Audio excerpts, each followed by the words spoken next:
Hi, my name is Chantel C with the AtHome Experience, and thank you for joining me for this Reflexology Minute.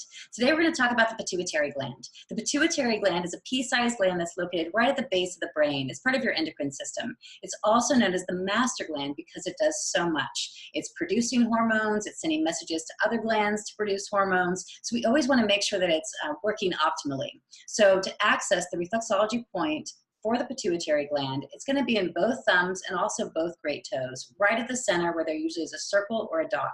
So you could simply press in and hold for 5 seconds, or I like to use a mechanical pencil eraser. So you could press in right at the center, hold 5 seconds, and I like to do all fingers. I find it very relaxing. So in a map, usually it's just reflected in the big toes and the thumbs, but I suggest doing all fingers for 5 seconds each.